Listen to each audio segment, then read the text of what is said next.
Our school community this week have been enjoying the creativity and the talent of our students as they've taken to the stage in Carry On, a musical written by Mariana Hedges, who's also been directing this production. And Mariana, it's a big undertaking to direct, but on top of that, you decided to write this script.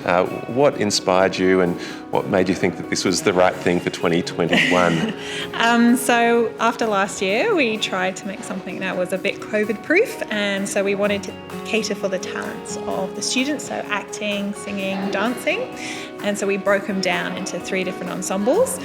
But then figured we needed a story to stitch it all together. So then I had to write one.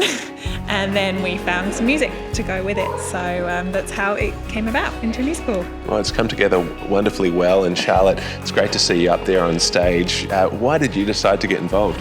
Well, I've always loved drama and dance, and I've always enjoyed singing as well. And I've done some productions before, and last year's being cancelled, it really meant that I really wanted to get involved for this year because it is our last year to do it.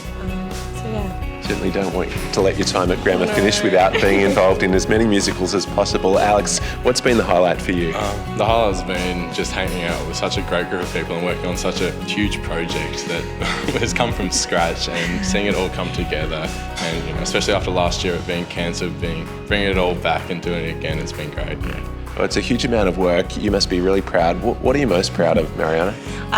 So I'm just thrilled by the way that they've brought it to life. So I can imagine it in my head, but it's much better than I imagined. And they've been working really hard, and yeah, they've just made it fantastic. Well, thanks to you and all the staff and students who've made this possible. It's brought lots of joy, and for students who haven't yet been involved in a musical, I hope that you get involved in next year's production when it comes along, and we can't wait to see Grade 6 take to the stage later this term in Matilda. Over the last week, you may have seen in the media that Nick Clements, a teacher here at the senior campus, has a book launch happening over the next week. And Nick, congratulations on your second book. What's motivated you to spend the time over the last year or so authoring this second book?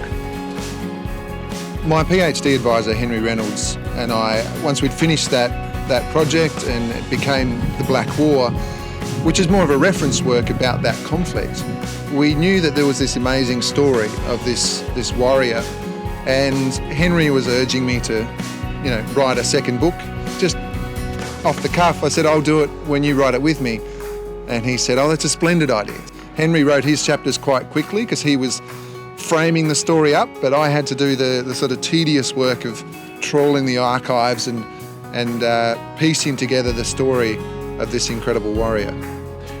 In the holidays, I enjoyed reading your first book and can't wait to get into this second book. When I do, and when others do, what can we expect? It's a story of a man named Tongerlongeter who appears really nowhere, and yet he was a man who was the leader of the Oyster Bay Nation, who, together with his main ally, Montpellier of the Big River Nation, put up the stiffest resistance anywhere in Tasmania. They were responsible for almost 80% of the resistance, and on their own, the stiffest resistance to to colonisation anywhere in Australia throughout 140 years of frontier conflict history. The story that you've told is one that you're really hoping Australia will listen to. Why is that? It's not just that we think his story is a compelling one. He is, if anyone is a war hero, this man is. And Australia has a very narrow view of what constitutes a war and what constitutes a war hero.